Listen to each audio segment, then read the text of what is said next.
Hello, hello. Welcome, welcome. I saw a lot of people joining. So today, uh, it's the new Global Gopher sessions, preparing for your first advising session. So like many of you, I am an international student, and first of all, I have no idea what is academic advisor is, and it is important to like helping you get prepared to understand and solve your confusions about meeting your academic advisor. And first of all, I'll introduce Bess to give us an official welcome.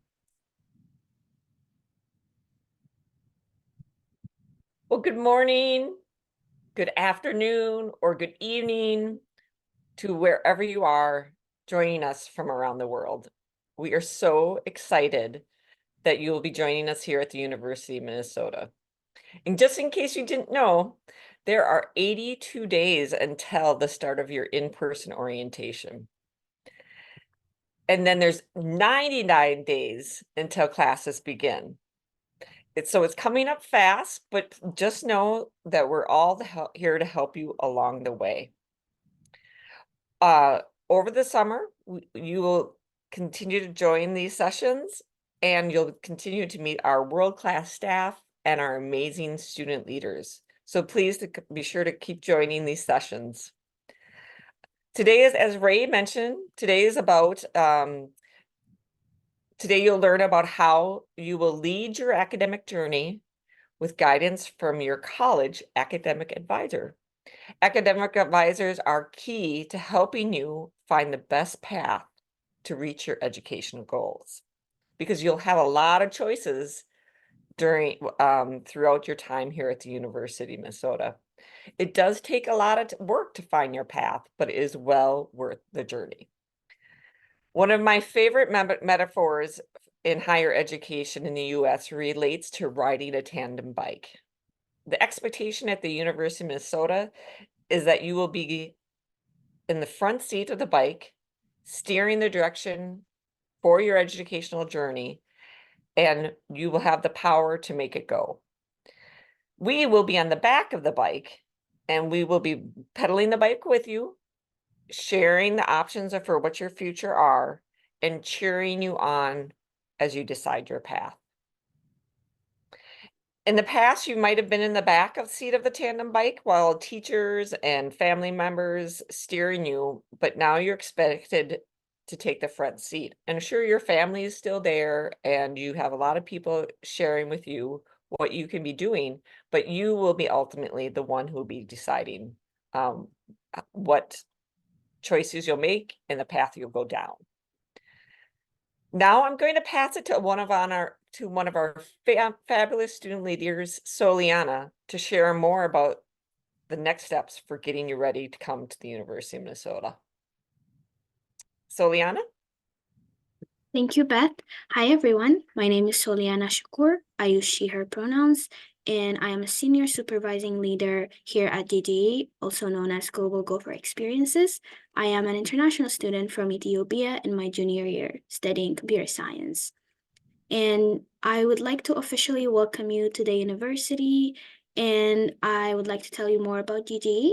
We have a lot more events coming up to help you prepare for your incoming transition, and that includes preparing to live off campus, how to take care of your health, and about your colleges, which are like major questions for international students. So please register. And on our next slide, I would like to introduce our panelists for today. Next slide. Yes. So yet again, we have an amazing group of speakers today here to share with you information about academic advising. We have 3 advisors from different colleges, and we also have international students sharing their own experiences with their advisors. I'll pass it on to Angus. Thank you, Soliana. This is Angus from College of Liberal Art. I'm the academic advisor. This is just a reminder that please finish your orientation classes, and also if you have the placement test, please also doing that too, because that will be helping us, the advisor, to plan your fall classes. I will pass it to Pei Min. Thanks, Angus. Hi, everyone. My name is Pei Min Tan, and I'm an academic advisor in College of Science and Engineering, CSE. So on this slide, I will talk about what academic advising is and the academic advisor's roles. So each of you will be automatically assigned an academic advisor in your college upon enrolling at the university. Academic advisors will navigate you through your 4 years of college experience to help you reach your academic goals. So for example, you can meet with your academic advisor to plan for your classes, to learn about different resources available to you, including academic and personal resources, and also explore different kind of opportunities regarding your interest. So academic advisors have offices in your own colleges, and you can discuss any questions with them via email, appointments, and drop-ins. You will be meeting with your assigned academic advisor during your orientation, and you will have their contact information at that time. So you shouldn't worry about couldn't able to find your academic advisor. Next slide, please. Okay, so ISSS also has an international student advisor available for all international students. So we will watch this video that talks about the differences between your academic advisor and the international student advisor shortly, but there will be some times when you will still be unsure who to reach out to ask your questions. So I often tell my students that if you don't know where to ask the questions or where to start the process, you can just reach out to your academic advisors first. If we are not the person to answer those questions, we will direct you to the right resources or offices. So let's watch this short video that explains the differences between an academic advisor and an international student advisor to give you a better idea of what their roles are.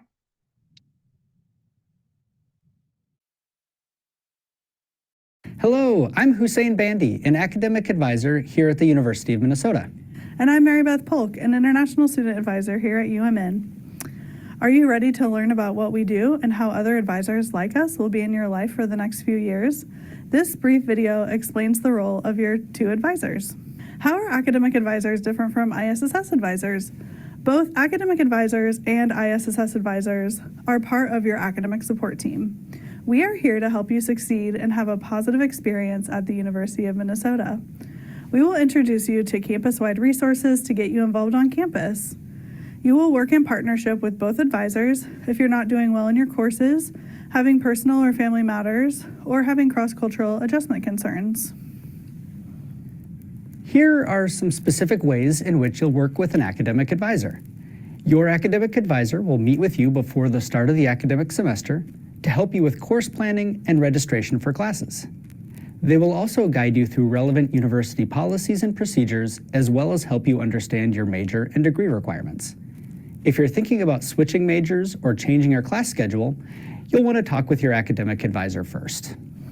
In contrast, ISSS advisors can help you with maintaining your visa status and determining how your academic choices impact your visa status now or in the future. For example, if you change majors, you'll talk to not only your academic advisor, but you will also need to contact ISSS so we can update your I-20 or DS 2019 to reflect your new major. We will also help you with questions related to full-time enrollment, travel, and how to get approval for participating in an off-campus internship. We understand the roles of two advisors may be confusing. However, either advisor can help you figure out who the best person or resource is to help you get through your unique situation. Don't let the confusion of who does what stop you from reaching out. It's important that you reach out to somebody. We are excited that you have chosen to be a part of the University of Minnesota community, and we look forward to meeting you soon.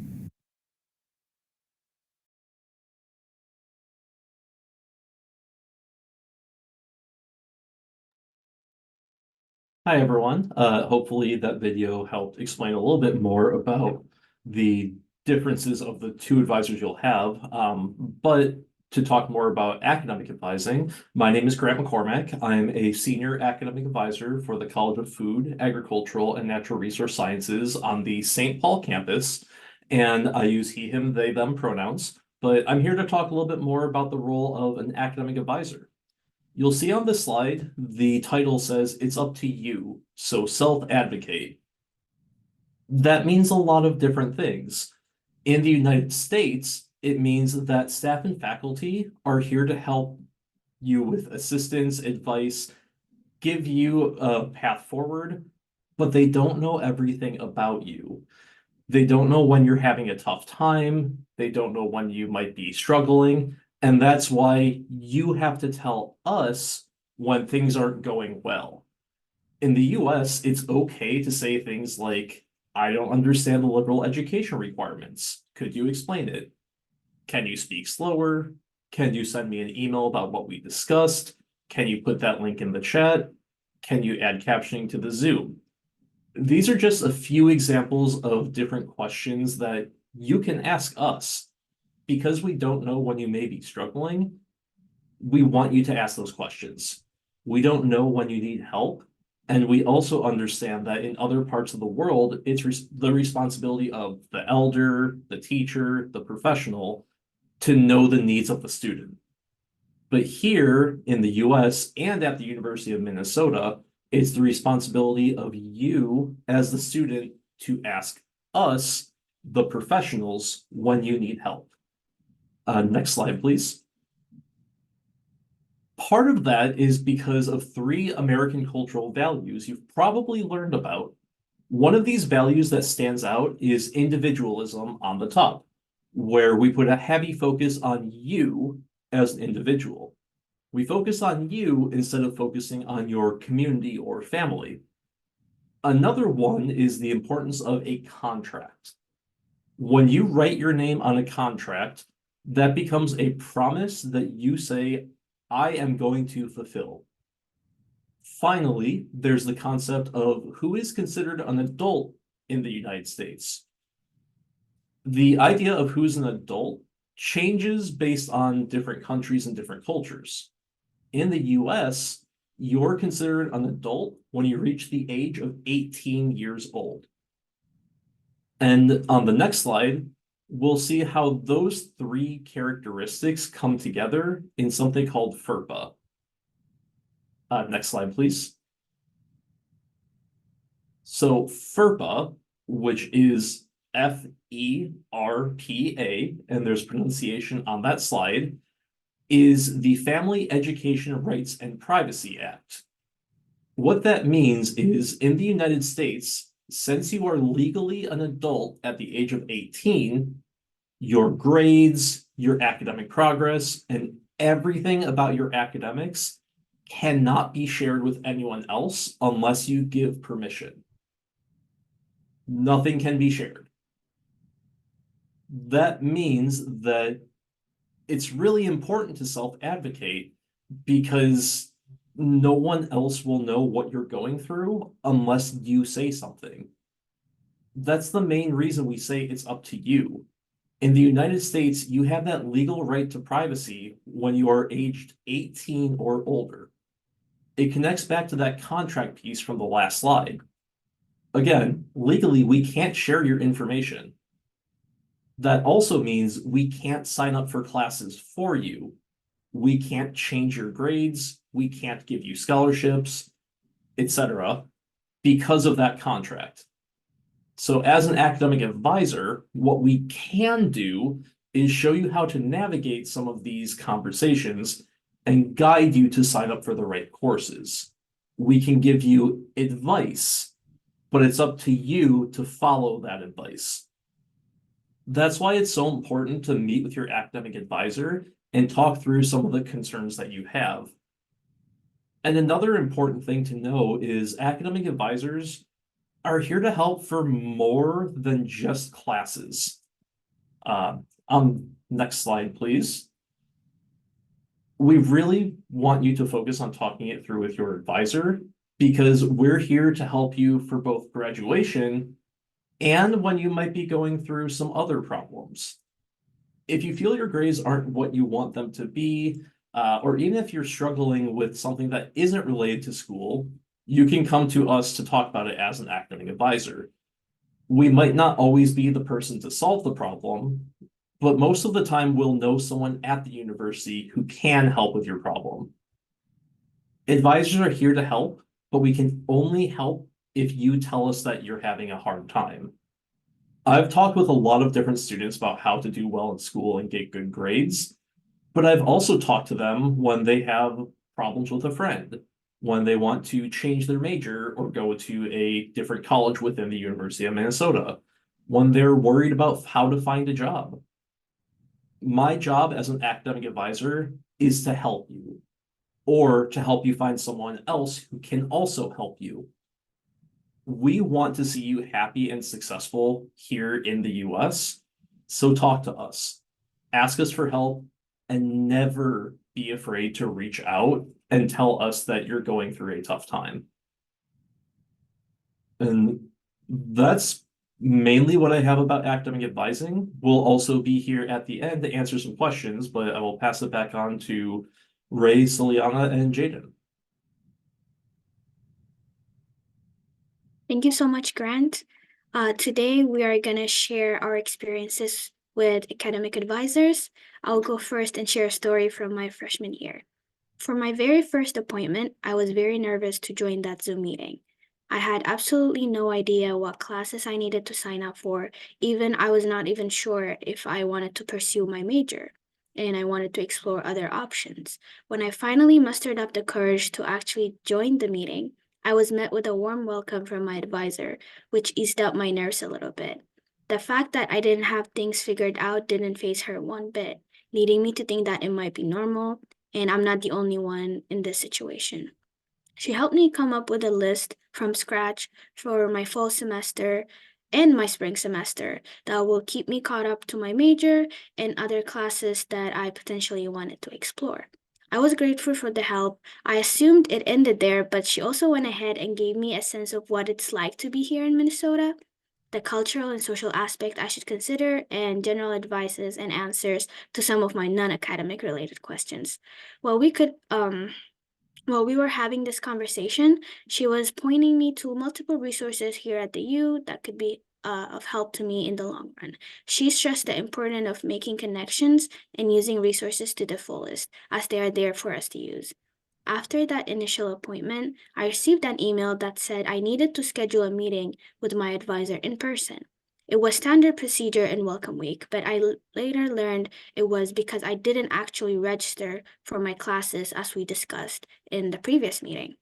I thought she was the one doing that for me since I saw her adding them to my cart on Schedule Builder. However, she explained that advisors are only ever going to recommend you to do things and not actually do anything for you. And it's up to you personally to go ahead and register or use the resource they provide.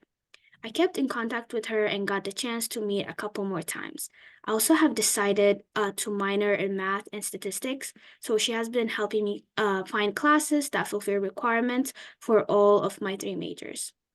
In addition, she has provided me with a list of clubs and activities on campus that align with my interest and identity, therefore helping me find people similar to me and making connections.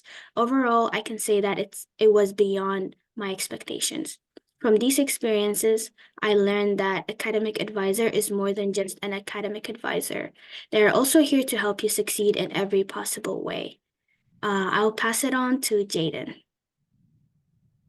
Thanks for sharing your experience, Soliana. And for those who don't know, my name is Jaden Antoine. I use he, him pronouns.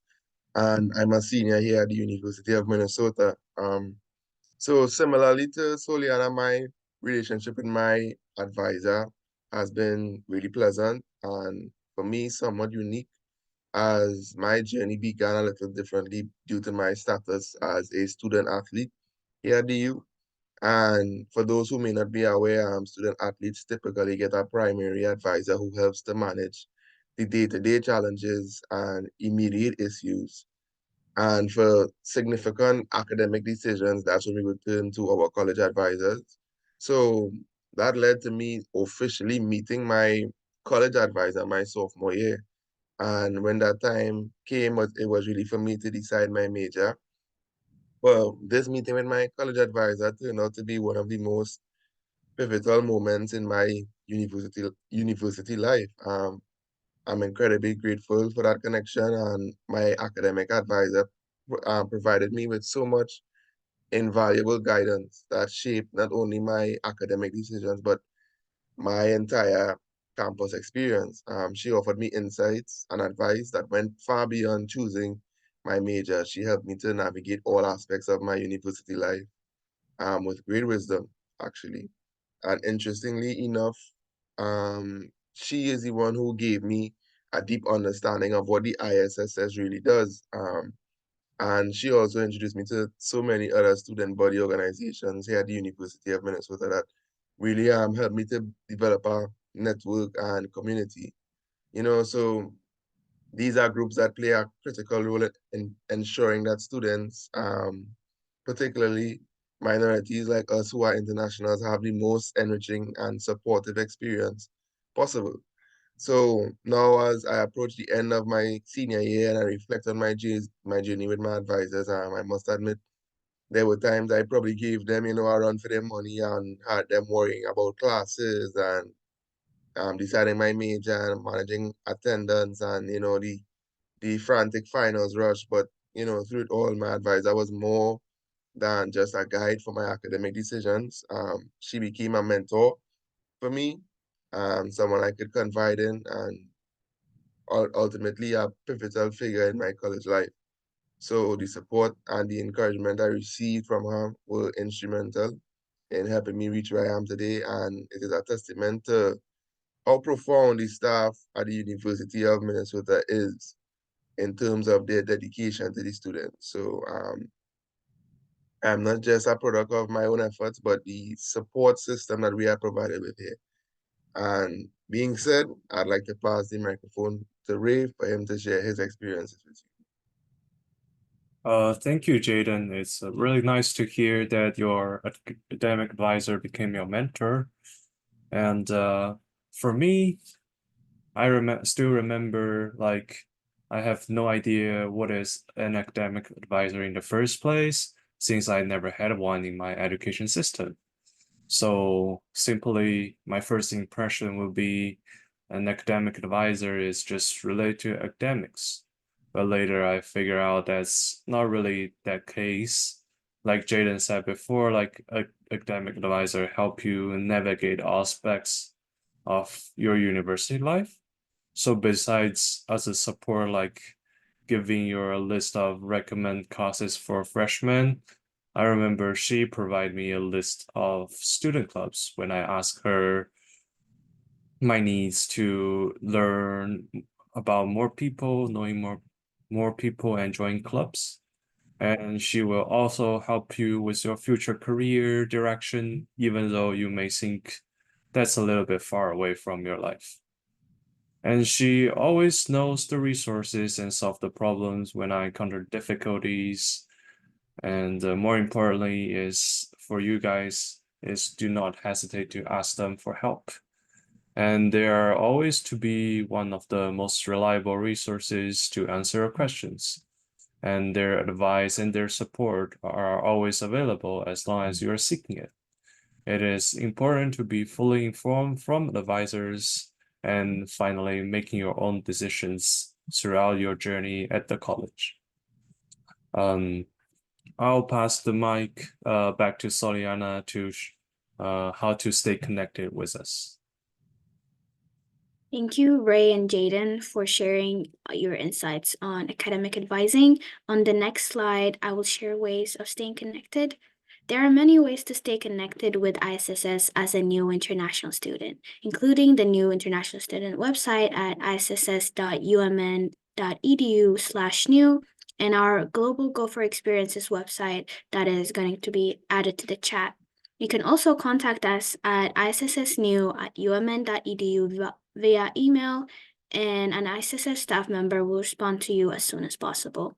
As an international student, it's never wrong to ask and connect with ISSS. So again, welcome to our Global Gopher family. Make sure you follow us on our social media at ISSS UMN. And next, I will pass it to the Q&A portion where you can share your questions live in the Q&A feature that is at the bottom of the screen.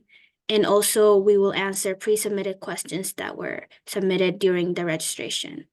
Okay, I'll pass it on to Ray and Beth.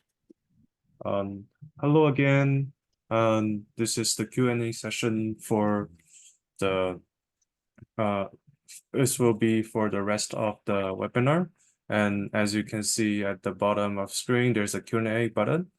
Feel free to click it and submit whatever question you have. And you can also submit anonymously.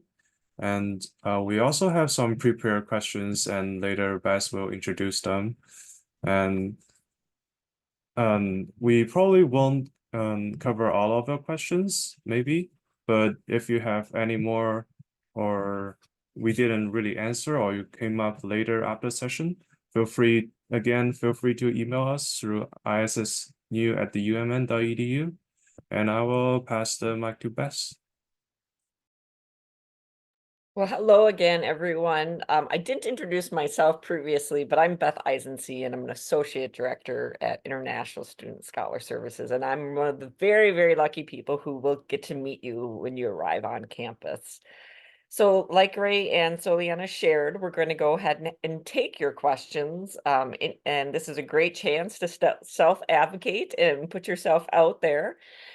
But as you're thinking of your questions, I'm going to go ahead and ask some pre-prepared questions, and I'll ask our advisors. I'll ask one advisor, and then of course that person can answer. And then I'll ask the other two advisors. If you have anything to add, please go ahead and do so, because things are different by college in many cases. So that's what you'll find out in this session. So the first question I'm going to ask is to Angus.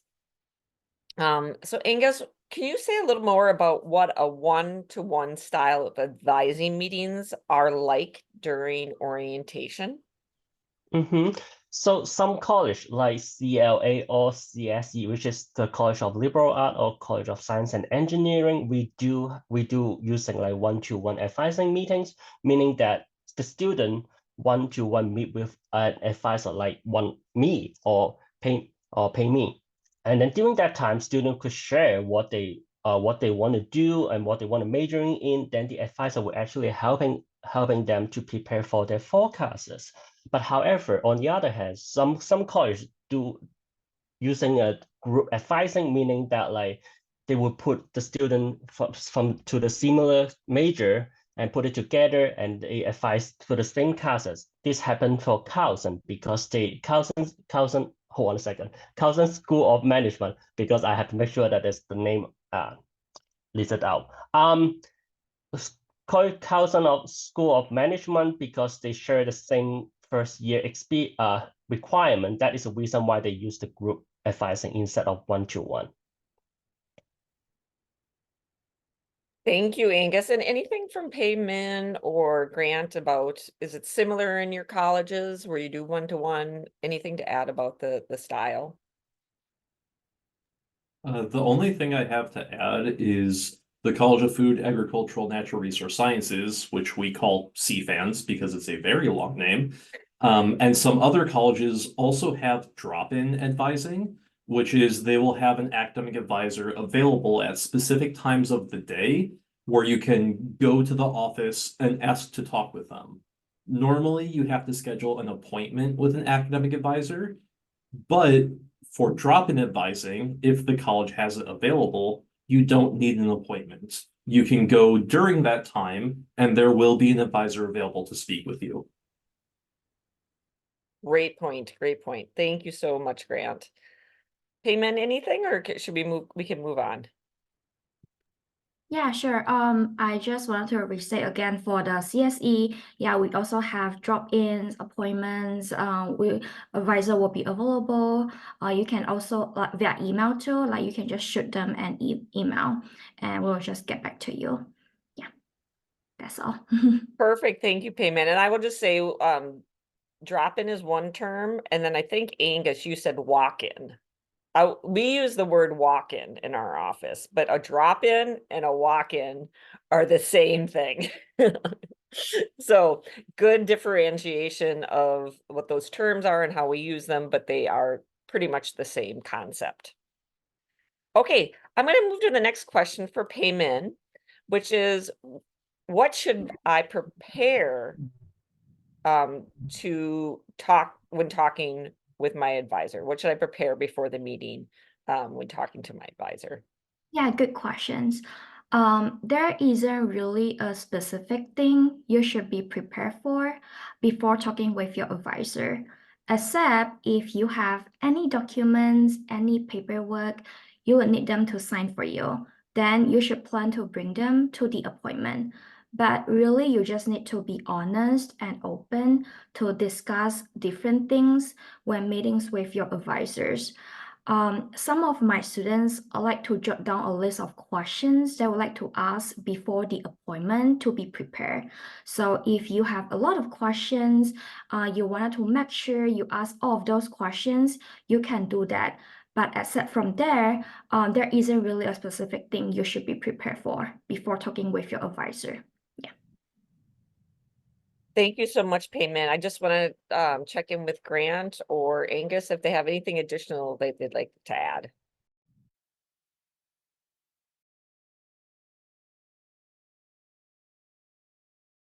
Okay, well, we'll go ahead and move on to the next question, which this question is for Grant.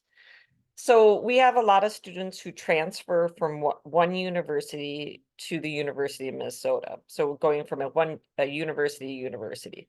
So as a transfer student, the student wants to know when their credits can be transferred. Right now, if you have posted grades for the university that you have transferred to, that you are transferring from, excuse me, then you can send your transcript to admissions. And it's a very good idea to have them sent before orientation begins. And not just to have them sent before orientation begins, but to send them very far ahead of time. It takes some time for the transcripts and your grades to be processed. And there are staff in admissions who will look at all the grades, compare them through a database that they have to see what equivalents they may come in as at the University of Minnesota. Your academic advisor can look at the classes that you show them, but we aren't the final say in what the classes will come in as. So really important that you have your transcripts sent today, if you could. But the important thing is that we have those transcripts at the University of Minnesota and on your record before orientation, if at all possible. And that also goes for classes that you may get college credit for at an international institution as well. We do have staff in admissions who look at international transcripts, though that gets more complicated. If you have college credit for it, make sure that your grades get to admissions. That was super helpful, Grant. Super helpful. I just want to check in with Payman and Angus if there's anything different from your colleges or if it's pretty much the same.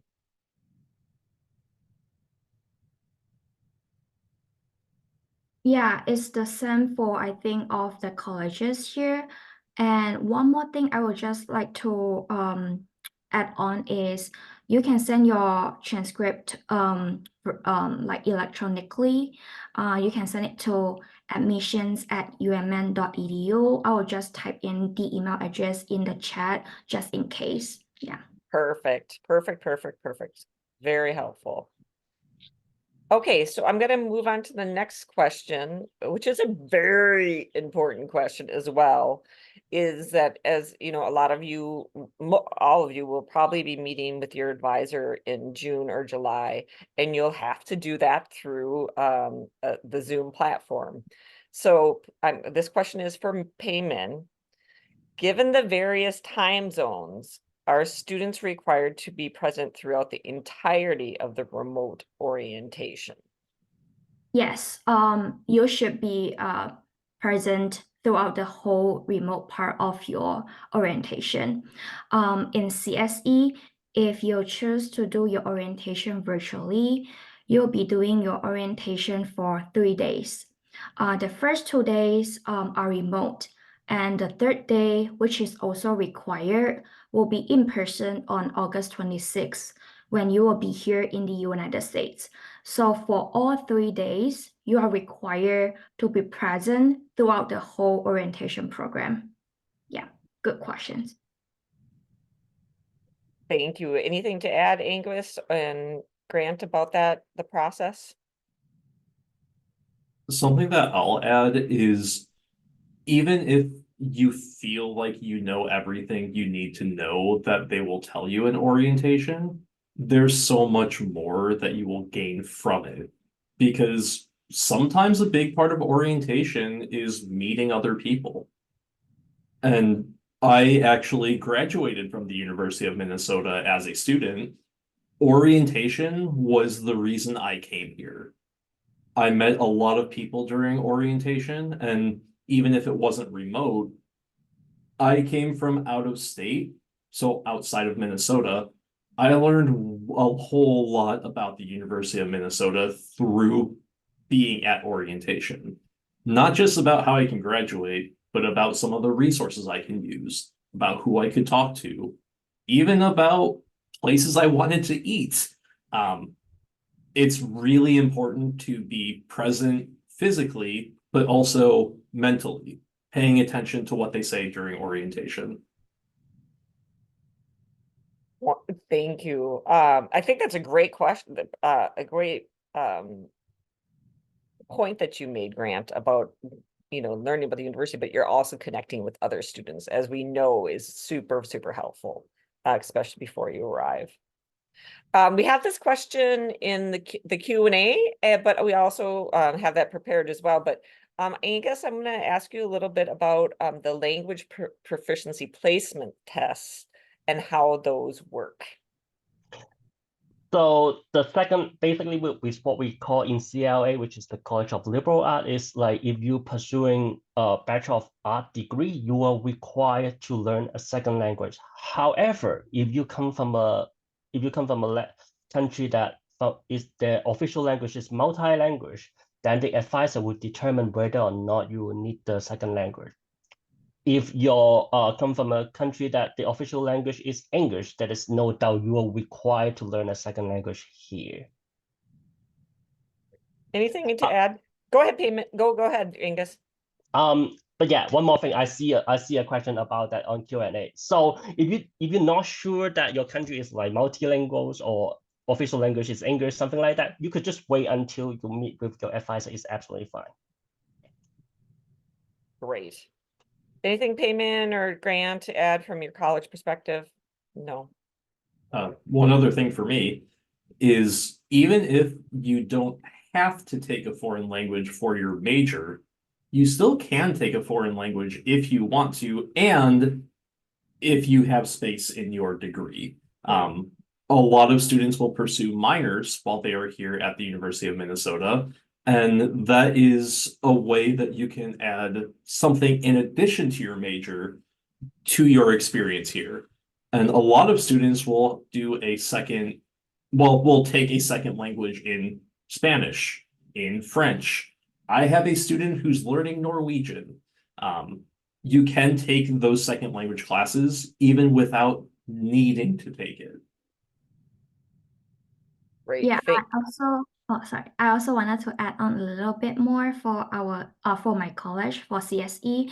The second language requirement, we don't have it in CSE, but like Grant mentioned, if you're interested in taking some classes for the second language, things like that, yeah, you are able to do so.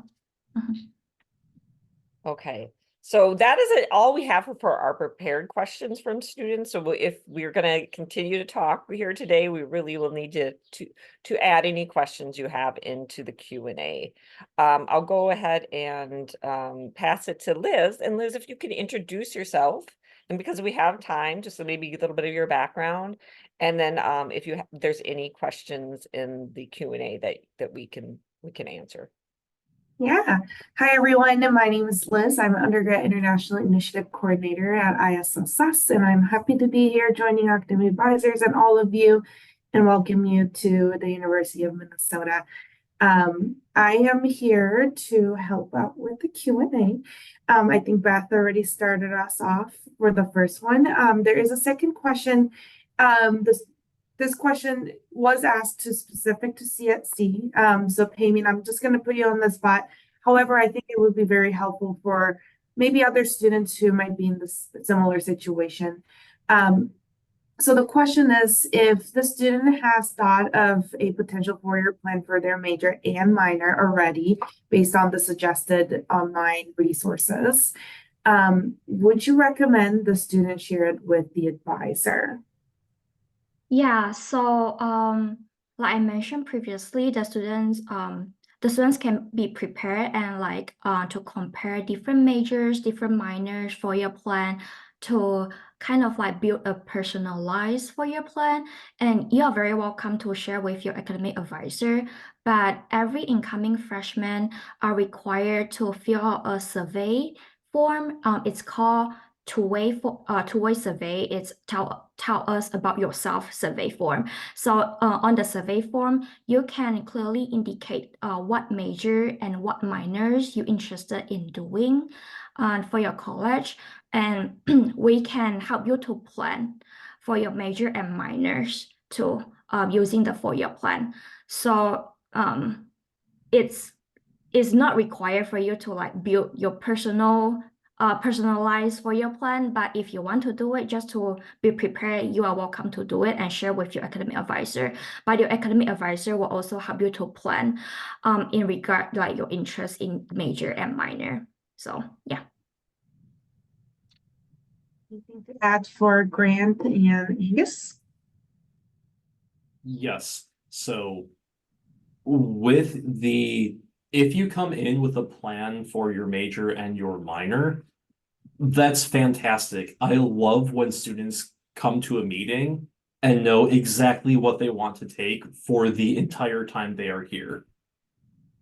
However, you need to be flexible with that, because even if you look at a 4-year plan that we have posted on one of the college websites, that doesn't mean that that's what you should take.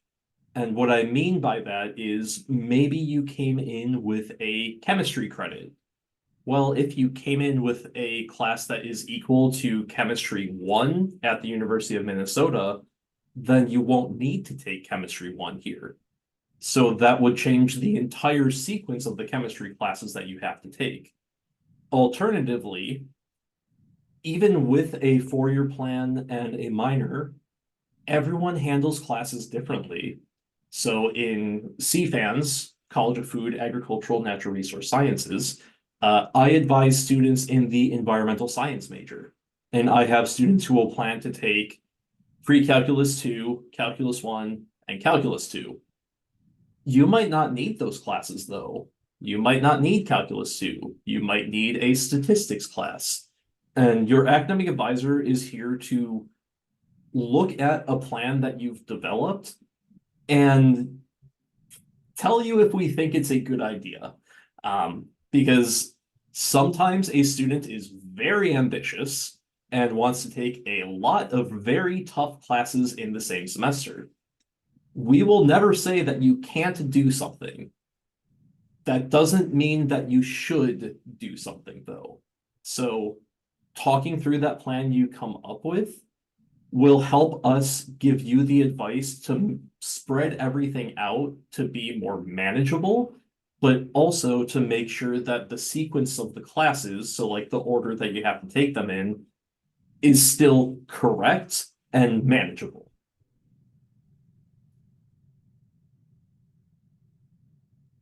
Anything from Angus? Okay. Okay, sounds good. We do have a hand raised, so I'm going to ask our student to ask a question. could you share your question? You should be able to speak now. Hello, everyone. Thanks for letting me speak. So, as I mentioned in my question, I'd like to ask whether I've made, for example, a plan for a chemical engineering major, and I have an interest in a biochemistry minor, and I've made a full 4-year plan, which of course can be subject to changes. And yeah, my question was if I could share this plan with my advisor, or if it would be better to let them tell me what they think is better for me, or yeah, how I could proceed with this interaction. Yeah, good questions. So like we mentioned previously, you're welcome to share your plan with your academic advisor, but just to be mindful of like, the course load thing. Chemical engineering, first year, you will be taking a lot of like foundational courses, calculus 1, chemistry, obviously, and a lot of students in CSE would be like pretty like ambitious to like fill in a lot of classes in their first year, which I won't really recommend, because I always tell my students that the first year is always the most challenging year for you, because there's a lot of adjustments you have to make. Yeah, so I think you can share with your academic advisor your plan in the orientation appointment. But I believe if you indicate that on the two-way survey, that will also help you to take a look to see if it would be feasible for you to graduate in 4 years with this major and minor. So be open, like Graham mentioned, be open to talk with your academic advisor to explore different kind of opportunities, different kind of like plan for you. Yeah. Did I answer your questions? And the student speak. Yes, thank you very much. Oh, yeah, sure. So I don't think we have anything more in the Q&A. Is that correct, Liz? Okay, so we have a few more minutes, so I would really love to just give a moment back to the student panelists. You've heard the advisors speak and share their insights, and I'm wondering for for Soliana, Ray, and Jaden, if you have any thoughts about what they said, and especially about that first year and first semester, and your experiences. I mean, of course, everybody wants to come in and to just jump in and everyone's very excited, but do you have any words of wisdom about what's been shared so far and your experiences? So I'll maybe, I'll have Soliana, if I could have you go first, and then you could pass it to Ray or Jaden. Okay, so I absolutely understand the excitement of coming here for your freshman year and having access to all these classes. Because when I came here, I was like, oh, I can take a language, I can take a musical instrument, I can take calculus, anything that's, that had my interest. And my advisor was like, slow down. That's not how it goes, because that is too much to take in one semester. So they normally recommend to take at least 15 credits or 15, 16 credits every semester, which is, they are absolutely right. Because if you take more and you're still adjusting to the new country and, you're dealing with a lot of loneliness because, you don't have your family here with you and making friends can be difficult. So it's a lot of adjustment. So taking, heeding their advice would be, amazing. Also, one tip I have for incoming students is if you're registering for classes, please sign up for the advising early on, because they will get very busy and it's going to be hard to get an appointment. Because you see at our advisors here, you might think they're free. They are not. They will not be available at all, and you'll have to wait like at least 2 weeks to get an appointment. So I'll pass it on to Ray if you have anything to say. I think, yeah, I understand a lot of them, the first time you come here, you have a lot of confusions or being shy. And my suggestion is just do not afraid to ask for help. Like they are wonderful resources and they will love to answer all of your questions. And yeah, I mean, like we have students have good relationship with their academic advisor and they're really helpful.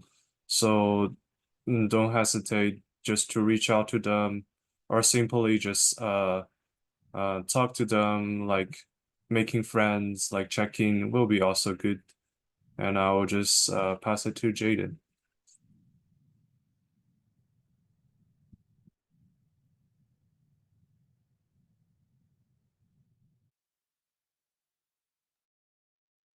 As Jason's preparing, I just wanted to I ask. didn't realize my mic was muted, sorry. Oh, go ahead, Jaden, go ahead. Well, yeah, just as Ray and Soliana said, at this time there could be a whirlwind of emotions, and as incoming students, that's okay. To feel excited, to feel confused. Just remember that you are entitled to your own experience, so I would recommend that you own it, whatever your experience may be shaping up to be thus far. And I think Soliana made a really good point of not biting off more than you can chew. As an incoming student, there is definitely an adjustment period and a learning curve to being a student at the University of Minnesota. So take things in stride. Maybe in your years as an upperclassman, i.e. junior and senior years, maybe like you may be able to push the pace a little more and take on a heavier workload. But I would honestly recommend trying to get acquainted with the staff, the resources here at the University of Minnesota as you become a student. And also, I would also recommend like applying yourself as much as you could. Having a plan is not only at ease on yourself, but also the advisors. Being able to go to them with an idea of what you would like to accomplish within a time frame would also be a good way to go, and something that I wish someone told me as an incoming student. Wow, really, really great insights from everyone. And a great thank you to all the panelists. I think lots of excitement. Of course, everyone coming in is a little bit nervous, and just being kind to yourself, especially in the first semester. Be very kind to yourself and give yourself space to build your networks and to get acquainted and make your friendships and figure out how to involve. Like these are all really good tips that everyone has given. And so I think we'll end with this because I think Ray, I think you have a few more things you want to share today. Is that right? I will pass it to Soliana to remind us about the next session. Perfect. Thank you, Ray. Thank you everyone for joining us today. We encourage you to stay connected with your college and ISSS. Also, welcome to attend the University of Minnesota's third International Student Specific webinar, Preparing for Off-Campus Living. This is going to be very important if you are planning to live off campus or if you have any housing questions in general. And on behalf of all of us, we thank you for choosing the University of Minnesota and your trust in our university. You are a valuable part of the university community, and we would look forward to our communications with you and seeing you at the next webinar. Thank you, and voila, the last video. Woohoo!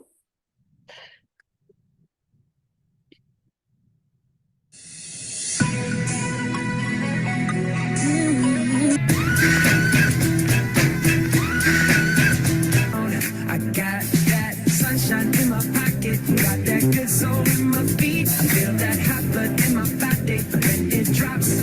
Ooh, I can't take my eyes off of it.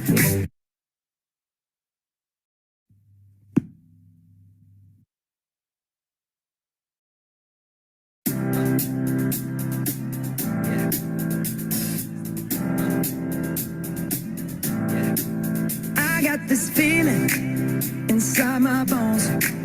It goes electric. electric wavy when I turn it on. Off from my city, off from my home. We're flying up, no ceiling when we in our zone. I got that sunshine in my pocket, got that good soul in my feet. I feel that hot blood in my body when it drops.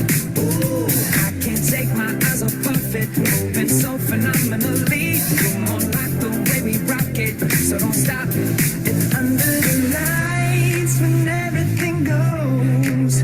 Nowhere to hide when I'm getting you close. When we move, well, you already know. So just imagine.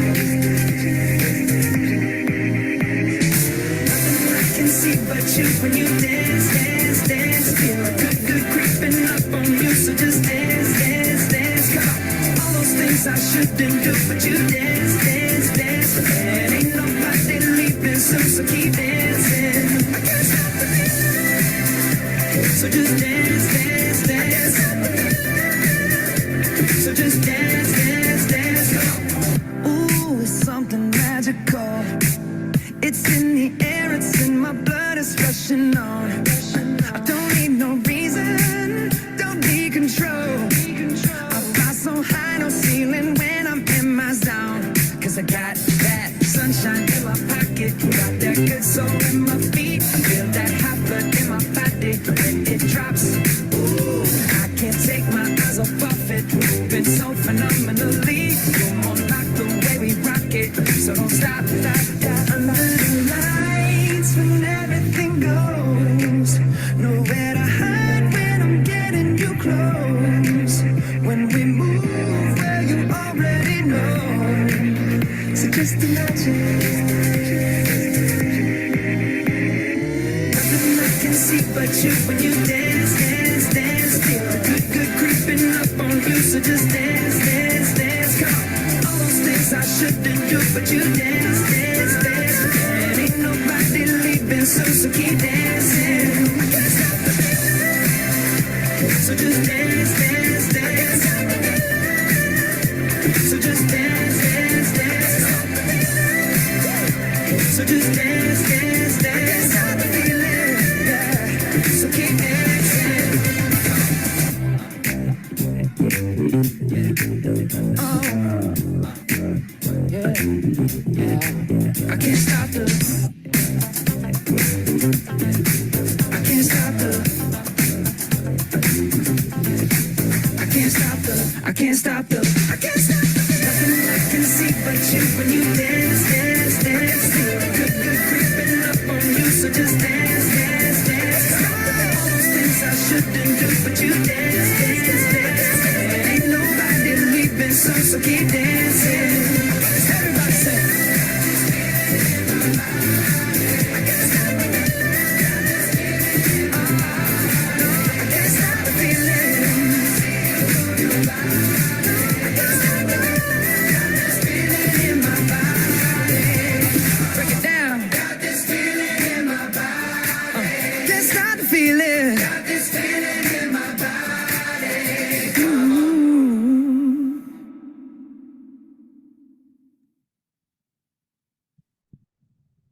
Bye, everyone. Bye. High five. Woo!